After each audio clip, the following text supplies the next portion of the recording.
নমস্কার, দেখছেন ওঙ্কার বাংলা ডিজিটাল। আমি আপনাদের সঙ্গে রয়েছি অর্ঘ্য। এবার কি জাতীয় দল থেকে অর্থাৎ আন্তর্জাতিক ক্রিকেট থেকে বাদ পড়তে চলেছেন মোহাম্মদ শামি, তেমনটাই খবর পাওয়া যাচ্ছে। যার হাতের জাদুতে, যার খেলার তাড়নায় রঞ্জি থেকে শুরু করে আইপিএল সকলেই মুগ্ধ হয়ে থাকেন তার দিকে। এবার তিনি কি জাতীয় স্তরে ক্রিকেট টিম থেকে বাদ পড়তে চলেছেন, এমনটাই জানা যাচ্ছে। যে যদিও বিসিসিআই কর্তাদের অনুসারে তিনি তার শারীরিক অবস্থার একটু অবনতির কারণে তিনি খেলা থেকে তাকে বিরত রাখা হয়েছে, কিন্তু তিনি জাতীয় স্তরে আর খেলতে পারবেন না। তার পরিবর্তে অন্যান্য সকল খেলোয়াড়ের সাথে সই হয়ে গিয়েছে বলে জানা গিয়েছে। এবং তার পাশাপাশি এই খবর পাওয়া মাত্রই ক্রিকেট মহলে নেমে এসে একটি অত্যন্ত মন খারাপের পরিস্থিতি নেমে এসেছে।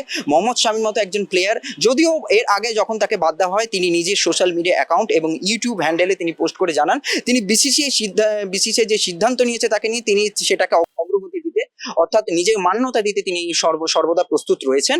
তার পাশাপাশি তিনি জানান যে তিনি দেশের জন্যই তিনি খেলছেন এবং দেশের স্বার্থেই তিনি সমস্ত কিছু করে যান। অন্যান্য সকল খবর পেতে, অর্থাৎ খেলার খবরের আপডেট পেতে চোখ রাখুন ওঙ্কার বাংলা ডিজিটালে।